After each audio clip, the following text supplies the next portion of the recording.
నమస్తే, welcome to our channel. So చూపిస్తాను, ఇది చాలా ఫేమస్ ప్లేస్ అన్నమాట. ఒక నిమిషం. సో ఇక్కడ వచ్చేసి మనకు నరసింహస్వామి టెంపుల్ అండి. ఇది ఇక్కడే వెలిచారు నరసింహస్వామి గారు. ఇది భద్రకాళి చెరువు అని కూడా అంటారు. ఇటు సైడ్ కి భద్రకాళి చెరువు కూడా ఉంది. So come on, let's see how it will B.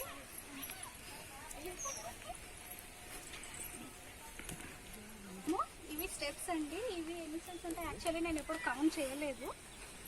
మీకు కౌంట్ చేసి నేను తర్వాత చెప్తాను ఎలా ఉంది ఏంటి అని చెప్పేసి. సో ఇది మన ఎంట్రన్స్ అండి. ఇవి స్టెప్స్ అన్నీ ఇలా ఉంటాయి. వీటికి మంచిగా బొట్లు పెట్టి ఉండే, కానీ అన్నీ కొంచెం వెలిసిపోయినాయి అనమాట. ఓల్డ్ అయిపోయింది కదా, అందుకని కొంచెం వెలిసిపోయాయి. రండి పైకి వెళ్ళి చూద్దాము. ఇప్పుడు నరసింహస్వామి టెంపుల్ ఎలా ఉంది ఏంటిది అని చెప్పేసి మొత్తం చూద్దాము. ఇక్కడ సైడ్కి మనకి పైన నుంచి ఎక్కి చూస్తే మనకు అక్కడ భద్రకాళి చెరువు కూడా కనిపిస్తుందండి. అది కూడా చూద్దాం. కమా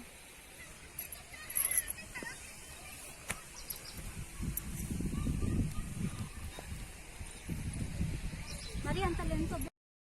సో చూసారు కదండి, మనకి ఇక్కడ నుంచి చూస్తే మనకి భద్రకాళి టెంపుల్, భద్రకాళి చెరువు కనిపిస్తుందండి. ఇది యాక్చువల్ చాలా పెద్దదండి. ఇది జస్ట్ మనకు కొంచెం పార్ట్ మాత్రమే కనిపిస్తుంది. ఇది ఇంకా జస్ట్ ఓన్లీ కొంచెమే పార్ట్ అనమాట. ఇక్కడ చూసినట్టయితే మనకు పిల్లలు ఆడుకోవడం కూడా కనిపిస్తుంది, అన్నీ కనిపిస్తున్నాయి.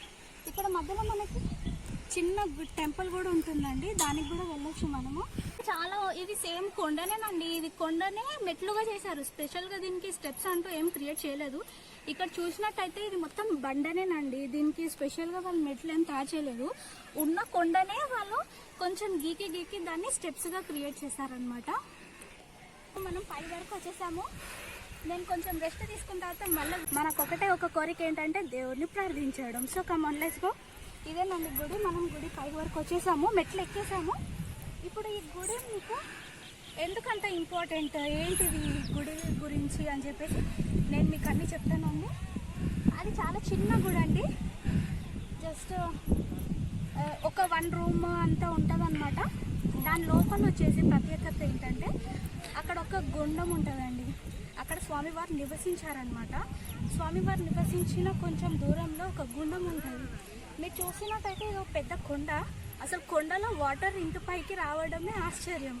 కానీ ఆ గుండంలోకి వెళ్ళి మీరు ఏ కాలమైనా సరే వాటర్ని తవ్వుతున్న కొద్దీ వాటర్ మీకు పైకి వస్తూనే ఉంటాయి అన్నమాట. ఏ రోజు మీకు అక్కడ వాటర్ నిలిచిపోయింది, ఆ గుండం ఎండిపోయింది అన్నట్టు ఎప్పుడూ ఉండదు అనమాట. అది ఎండాకాలమైనా కానీ, వానకాలమైనా కానీ, చలికాలమైనా కూడా. ఇప్పుడు చూపి నువ్వు వీడియో ఒక్కటే ఓకేనా. చూసారు కదండి, ఇదే భద్రకాళి వాటర్ చెరువు అనమాట. మనకి ఇందాక చెప్పాను కదా, ఇంకా పెద్ద వాటర్ చెరువేనండి. సో ఇంకా ముందుకెళ్ళి ఇంకా చూద్దాము.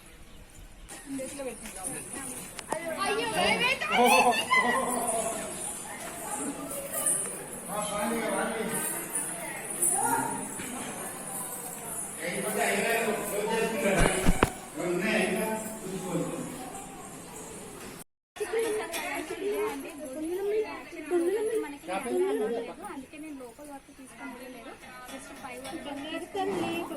అదేనండి మనకు